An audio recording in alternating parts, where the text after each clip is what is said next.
I'm Linda from paperboutique.blogspot.com. I saw an article in the recent Martha Stewart magazine on fabric tape, so I decided to give it a try. I modified their technique and also discovered a fun way to make tissue paper tape. And today we're going to be making both. Today we're going to be making this particular fabric tape, and then I'm going to talk about how I made this Cricut box. It's one of my favorites.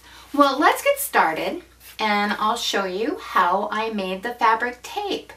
First, I'm going to use terrifically tacky tape, and I purchased this at Michael's, and over the weekend I was in Michael's, and you can get this tape in different widths. I think it was 1/4 and 3/4 of an inch, but this is what I had, so I decided to use it. Well, to make the tape, what you'll do is you'll just take a piece of fabric, however long that you want it, and I am certainly not a quilter, or I don't sew, but if you did and had a rotary cutter to cut this straight, that would be super easy to do. Well, what I did for my tape is I just took a piece of the tacky tape and put it on the wrong side of the fabric. And I put, because my fabric edge wasn't straight, I kind of put mine in the middle, just like that, and then I trimmed around it.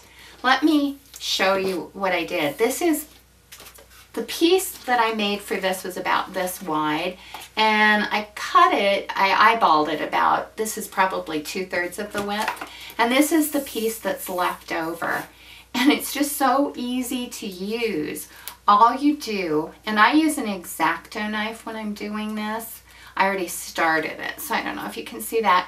And then all you'll do is just peel off your fabric, and this stabilizes it so it doesn't fray as much. And then I just went along like this, and then I peel this off and then just use it. It's so easy, and it'd be super easy to trim cards or little canisters, so it really is very fun and easy to make. And like I said, all I did was trim it, but if you had a straight piece of fabric, it would be so much easier to use. Well, let me show you another tape that you could use for this, and that is the Wonder Tape. And I know you've seen me do a number of videos using this tape. It's from Ranger, and I did just a little sample using this technique, and it worked well, but unfortunately I ran out of it, so I can't demonstrate it, but it worked well. Something else I also use to make fabric tape, and I know none of you are going to be surprised at this, is, guess what? Duct tape. And let me just show you what I did. I just put a piece of duct tape on the wrong side of the fabric and then trimmed it. I think I'll use this for a little piece of a border for a card.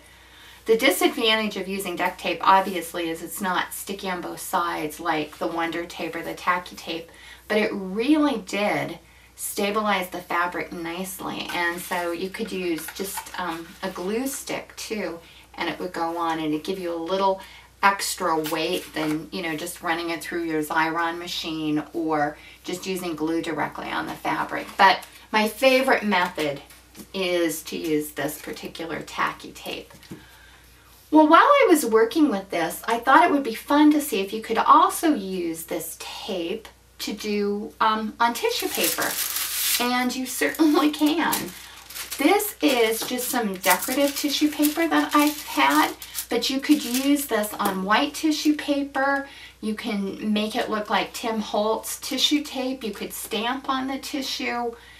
You can use glimmer mist on white tissue. Tissue paper comes in so many different colors. And all I did for this technique is on the wrong side of the tissue paper, I just went ahead and lined it directly up with the edge, which I didn't get it directly on there. And then I just trimmed it. Well, of course, when I was off camera, I got it perfect on the edge. Let me bring in the piece I did. And I just cut a little piece I might use for the front of a card, 4 1/4 by 5 1/2. And then here's what I did as I started this, because it can be kind of a pain to peel. So I'm just peeling off that backing, and I want to show you how cute it looks. And you can just put it right down And then I'm just gonna put it right around to the back.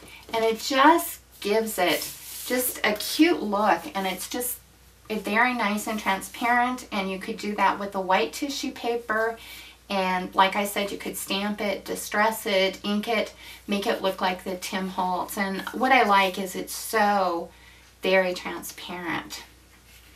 Well, let me show you quickly how I made this box. This particular box is my favorite Cricut box of all time. And if you follow my blog at paperboutique.blogspot.com, you'll see it often.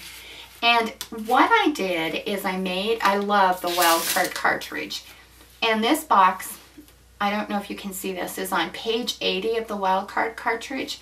And it's gift box 1, and you can also use gift box 2. You can cut it out with a window, or you can do the blackout feature. I cut mine fit to page, and then I did the liner.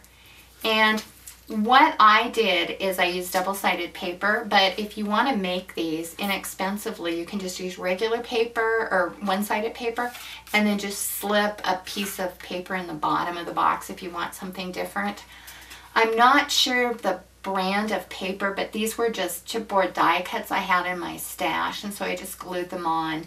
And typically what I do when making this box is I use a piece of acetate to line it. I'm going to use this one and put some Easter candy in it, but normally I would line it with acetate, but just like the Wonder Tape, I'm out of acetate when I went to make this video. So anyway, it's just a very simple box. And then lastly, after I attached everything, what I did is I went ahead and put the tissue tape on. Or not the tissue tape. You could do tissue tape, it'd be great, but this was the fabric tape. Well, I would like to thank you for watching, and please visit my blog at paperboutique.blogspot.com for more projects and ideas. Bye-bye.